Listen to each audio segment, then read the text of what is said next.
நம்மளுடைய ஃபேட் அதிகமா சாப்பிட்றோம். இது வந்து மெயினா டைஜஸ்ட் ஆகறக்கு பித்தப்பையில இருக்கிற பித்த நீர் தான் காரணம். இது வந்து லிவர் வந்து சிந்தசிஸ் ஆகுது. நம்ம கன்டினியூஸா வந்து அந்த சாப்பிட்றது கிடையாது. ஒரு நாளைக்கு விட்டுட்டு சாப்பிட்றதுனால, நம்ம அந்த டைம் மட்டும் நெறைய பித்த நீர் வந்து சுரக்கணும் அப்படிங்கிறதுக்காக தான் ஒரு ஸ்டோரேஜ் பேக்காக இறைவன் வந்து பித்தப்பைய படைச்சிருக்கான்.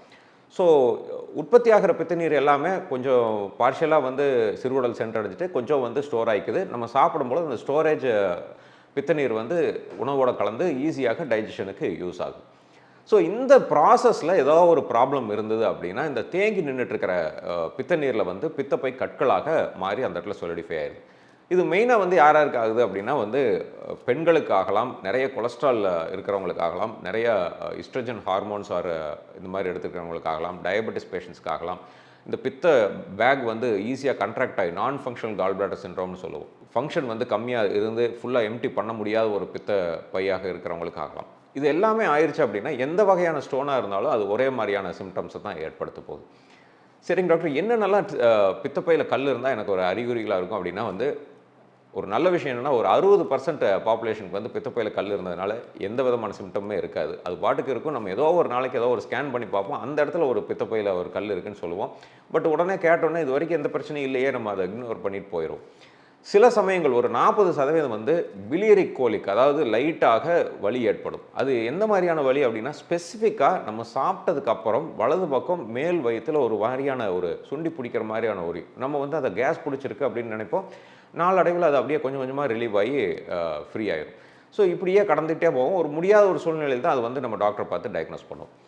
இது இல்லாம சில சமயங்கள் இந்த பித்தப்பை கற்கள் வந்து பித்த பையோட உள் சுவர வந்து அரிப்பு ஏற்படுத்தி கோலிசிஸ்டைட்டிஸ்ன்னு சொல்லி வீங்க ஆரம்பிக்க வச்சுரும். அந்த மாரி சிச்சுவேஷன்ல ஒரு தாங்க முடியாத வலி ஏற்படும். உடனடியாக நம்ம போய் டாக்டர பார்த்தே தீருவோம். அவங்க வந்து ஸ்கேன் மூலியமாக இம்மீடியட்டா ஒரு 5, 10 மினிட்ஸ்ல அத டயக்னோஸ் பண்ணிருவாங்க. இது இல்லாம 3வது காம்ப்ளிகேஷன் லைக் அந்த பித்தப்பை கல் வந்து கொஞ்சம் கொஞ்சமா நகர்ந்து வந்து மெயின் பித்த நாளத்தில வந்து அடைச்சுக்கிச்சு. கோலிடோகோலித்தியாஸ்ன்னு சொல்லுவோம். அந்த மாரி அடைச்சதுன்னா உடனடியா பித்த நீர் போற பாதை தடைபட்டு இம்மீடியட்டா மஞ்சக்காமாலை வர ஆரம்பிக்கும். இதே மாரி நம்மளுடைய கணைய நாளமும் அடைச்சு பான்கிரியாடைட்டிஸ்ன்னு சொல்லி கணைய அலர்ஜியும் வர ஆரம்பிச்சுரும். இது எல்லாமே ஃபியூ மினிட்ஸ் ஆர் ஹவர்ஸ்ல வந்து நம்ம ரொம்ப மோசமான ஒரு வலிய நேர்கொள்ளுவோம். அப்பவும் ஈஸியாக அத வந்து டயக்னோஸ் பண்ண முடியும். ஸோ எப்பவுமே வந்து சிம்ப்டம்ஸ் வரணும் அப்படிங்கிறது அவசியம் கிடையாது. முன்னாடி சொன்ன மாரி ஒரு 60% பேஷண்ட்ஸ்க்கு வந்து கண்டிப்பாக பித்த பை கற்கள் வந்து எந்த விதமான சிம்ப்டமுமே இல்லாம இருக்கும். சரிங்க டாக்டர், எப்போ எனக்கு வந்து இந்த மாரியான காம்ப்ளிகேஷன் வரும்? நான் வந்து பித்தப்பை கல் இருக்குது. எனக்கு இது மாரி வருமா இல்லையாங்கிறத நான் எப்படி தெரிஞ்சுக்கிறது அப்படின்னா, ரிஸ்க் ஃபேக்டர்ஸ்ங்கிறத நம்ம நெறைய வேர்ல்ட் ஸ்டடீஸ் வந்து சொல்லியிருக்கு. இந்த ரிஸ்க் ஃபேக்டர்ஸ் மனப்பாடமா வச்சுக்கிட்டா, நம்ம வந்து கண்டிப்பா இந்த மாரியான காம்ப்ளிகேஷன் வருமா இல்லையாங்கிறத நம்ம பார்ப்போம். தெரிஞ்சுக்க முடியும். யார் யாரெல்லாம் மோர் ரிஸ்க் அப்படின்னா வந்து, ஃபர்ஸ்ட் வந்து இந்த பித்தப்பை கற்கள் வந்து மோர் தென் 3 சென்டிமீட்டர்ஸ் இருந்ததுன்னா கண்டிப்பா ரிஸ்க் ஃபேக்டர்ஸ் அதிகம். அதே மாரி டிஸ்கைனீசியா, அதாவது பித்தப்பை வந்து ப்ராப்பரா சுருங்கி விரியாத ஒரு சூழ்நிலையில இருந்ததுன்னா அவங்க மோர் ரிஸ்க். இதே சமயம் நம்மளுடைய ஒபிசிட்டியா இருக்கிறவங்க, ஸ்மோக்கிங், ஃபீமேல் பேஷண்ட்ஸ் அதிக ரிஸ்க். அதே மாரி பித்தப்பை கல் வந்து லெஸ் தென் 2 இருந்தாலும் அத வந்து பித்த நாளத்தில வந்து அடைக்கிறதுக்கு உண்டான ரிஸ்க்கும் அதிகமா இருக்கும். ஸோ இந்த பேஷண்ட்ஸ் எல்லாம் ரொம்ப இருக்கணும். ஏதாவது ஒரு சின்ன சிம்ப்டம் இருந்தாலும் கூட போய் ஒரு டயக்னோஸ் பண்ணிக்கணும். சரிங்க டாக்டர், பித்தப்பை கல் இருக்குதுங்கிறத எப்படி நான் கண்டுபிடிச்சுக்கிறது அப்படின்னா, ரொம்ப ரொம்ப ஈஸிங்க. அது வந்து ஆர்டினரி ஒரு அல்ட்ராசவுண்ட் ஸ்கேன் மூலியமாக அத வந்து கண்டுபிடிக்க முடியும். காம்ப்ளிகேஷன் இல்லைன்னா ரொம்ப ஈஸியா கண்டுபிடிக்க முடியும். இதுக்கு சிடி ஸ்கேன் வந்து பெரும்பாலும் தேவைப்படாது. ஏன்னா நெறைய பித்தப்பை கற்கள் சிடி ஸ்கேன்ல மிஸ் ஆக முடியும். இதுக்கு அட்வான்ஸ்டு டெஸ்ட் என்ன அப்படின்னு பார்த்தீங்கன்னா, எம்ஆர்சிபி. எம்ஆர்ஐ ஸ்கேனோட ஒரு வெர்ஷன் தான் எம்ஆர்சிபி அப்படிங்கிறது. அதே மிஷினில் பண்ணக்கூடியது. இதில வந்து ரொம்ப ரொம்ப ஹை கிரேட் ஆஃப் அக்யூரசி கண்டிப்பா இருக்கும். சின்ன சின்ன கற்களையும் கண்டுபிடிக்க முடியும். அதே சமயம் வேற ஏதாவது காம்ப்ளிகேஷன் இருக்காங்கிறதையும் எம்ஆர்சிபி மூலியமாக நம்ம கண்டுபிடிச்சுக்கலாம். சரிங்க டாக்டர், இதில வந்து சிம்ப்டமேட்டிக்கா இல்ல. இருந்தாலும் நான் எப்போ நம்ம வந்து ஆப்ரேட் பண்ணிக்கணும் அப்படின்னு பார்த்தீங்கன்னா, சிம்ப்டமேட்டிக்கா இல்லைன்னா கண்டிப்பாக பித்தப்பை கற்களுக்கு ஆப்ரேஷன் தேவையில்லை. எப்போ பண்ணலாம் அப்படின்னா, நம்ம வந்து ரிப்பீட்டட் அப்பப்போ பிலியரி கோலிக் ஏற்பட்டா பண்ணலாம். இல்லைன்னா ஒரு மெடிக்கல் கண்டிஷன்ஸ் ஏதாவது நம்மளுக்கு ஒரு சுகர் பேஷண்ட்டா இருக்கிறோம், ஒரு சிக்கிள் செல் அனீமியா பேஷண்ட்டா இருக்கிறோம், இந்த மாதிரியான வேறு டிசீசஸ் இருந்தால் கண்டிப்பாக பண்ணலாம்.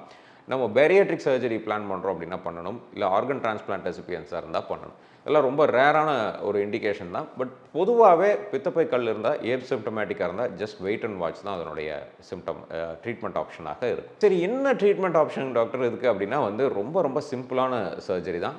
இது வந்து லேப்ராஸ்கோப்பியில் பண்ணுற ஒரு சர்ஜரி. லேப்ராஸ்கோபிக் கால் பிளாடர் ரிமூவலுங்கிறது. ரொம்ப சின்ன சின்ன துளைகள் போட்டு லெஸ் தென் ஒரு 5 mm ஹோல்ஸ் வழியாக இந்த பித்தப்பையை கம்ப்ளீட்டாக ஒரு 15 to 20 மினிட்ஸ் ப்ரொசீஜரில் இதை வந்து நீக்கிக் கொள்ள முடியும். இந்த சர்ஜரியோட அட்வான்டேஜஸ்ன்னு பார்த்தீங்கன்னா, அது கண்டிப்பாக பெயின் இல்லாத ஒரு ப்ரொசீஜர், காஸ்மெட்டிக்காக பயங்கர அட்வான்டேஜஸான ப்ரொசீஜர். அதே சமயம் நம்மளுடைய தசைகளுக்கு எந்த விதமான பாதிப்பும் இருக்காது. ஏன்னா சின்ன ஹோல்ஸ் வழியாக தான் அது பண்ணுறதுனால அப்படி இருக்கும். பிளட்லாம் சுத்தமாகவே இருக்காது. ஹாஸ்பிட்டல் ஸ்டே வந்து ஆல்மோஸ்ட் 1 டே மேக்ஸிமம் இருக்கிற மாதிரி இருக்கும். வேலைக்கு வந்து வெகு விரைவாக வேலைக்கு திரும்ப முடியும். ஸோ இந்த மாதிரியான அட்வான்டேஜஸ் இருக்கிறனால ஓப்பன் சர்ஜரி வந்து பித்தப்பைகளுக்கு ஆல்மோஸ்ட் அப்சல்யூட் ஆகிடுச்சு. இப்போ எங்கேயுமே இல்லாத ஒரு சூழ்நிலை தான் இருக்குது. ஆல்மோஸ்ட் 99% வந்து லேப்ரோஸ்கோபி முறையில் தான் இதை வந்து பண்ணிகிட்ருக்கிறாங்க எல்லா இடத்துலையும். பித்தப்பை கற்கள் வந்து சில சமயங்கள் வந்து நீக்கக்கூடாது, நீக்க முடியாது அப்படிங்கிற ஒரு சூழ்நிலைகளெல்லாம் முன்னொரு காலத்தில் இருந்தது, விஞ்ஞானங்கள் வளர்ச்சி அடையும் முன்னே. இப்போ அந்த மாதிரி ஒரு சூழ்நிலை கிரிட்டிக்கல் சிச்சுவேஷன்ஸ்லையும் நம்ம வந்து அந்த லேப்ரோஸ்கோபி முறையில் பித்தப்பையை ரிமூவ் பண்ண முடியும். பொதுவாகவே பார்த்தீங்கன்னா, ஒரு அக்யூட் கோலிசிஸ்டைட்டிஸ், அதாவது பித்தப்பை வீங்கி பிடிச்ச கண்டிஷனில் கண்டிப்பாக ஆப்ரேட் பண்ண வேண்டான்ட்டு முன்னாடியெல்லாம் வெயிட் பண்ணிகிட்டு இருந்தாங்க. இப்போ நவீன கருவிகள் மூலியமாக இன்ஃபெக்ட் ஆகி பிடிச்சி கேங்க்ரன் ஆகி நிலையிலையும் கூட அந்த பித்தப்பையை வந்து லேப்ரோஸ்கோபி முறையில் ரிமூவ் பண்ண முடியும். அதே சமயம் வயதானவங்களுக்கு பண்ண முடியாதுங்கிறதும் கிடையாது. லங் காம்ப்ளிகேஷன்ஸ் இருக்கிறவங்களுக்கு இந்த மாதிரி சர்ஜரிஸ் பண்ணுறது முடியாதுங்கிறதும் இன்றைக்கி கிடையாது. சிரோசிஸ், லிவர் ப்ராப்ளம் இருக்கிறவங்களுக்கு பித்தப்பை ரிமூவ் பண்ணக்கூடாதுன்ட்டு இருந்தது. இப்போ தாராளமாக நிறைய ப்ரிகாஷன்ஸ் எடுத்து பண்ண முடியும். அதே சமயம் ப்ரெக்னென்ட் பீப்புள் வந்து பித்தப்பையில் திடீர்னு வீக்கம் ஏற்பட்டுச்சுன்னா பண்ண முடியாதுன்ட்டு கிடையாது. இன்றைக்கி நவீன அனஸ்தீஷியா டெக்னிக், சர்ஜிக்கல் டெக்னிக் மூலியமாக ப்ரெக்னென்ட் மதர்ஸ்க்கும் காம்ப்ளிகேஷன் இருந்தால் அர்ஜென்ட்டாக பித்தப்பையை வந்து ரிமூவ் பண்ண முடியும். ஸோ அதனால் நிறைய விஞ்ஞான வளர்ச்சியினால் இந்த பித்தப்பை கல்லுங்கிறது வந்து ஒரு பயப்பட வேண்டிய விஷயம் கிடையாது. இந்த வீடியோவில் நிறைய விஷயங்கள் டிஸ்கஸ் பண்ணியிருக்கோம். ஏன் வந்து பித்தப்பை கற்கள் ஏற்படுது, என்ன சிம்டம் இருக்கும், எப்போ நான் ஆப்ரேட் பண்ணணும், எப்போ ஆப்ரேட் பண்ண வேண்டாம், வெயிட் பண்ணி பார்க்கலாம், என்ன மாதிரியான சர்ஜரி, என்ன பெனிஃபிட்ஸ், என்ன மாதிரியான விஞ்ஞான வளர்ச்சி ஏற்பட்டிருக்கு, எல்லாமே நான் பகிர்ந்துக்கிறதுல மிக்க மகிழ்ச்சி அடைகிறேன். ஆரோக்கியமான வாழ்க்கை வாழ அன்பு வாழ்த்துக்களுடன் டாக்டர் அசோக். நன்றி, வணக்கம்.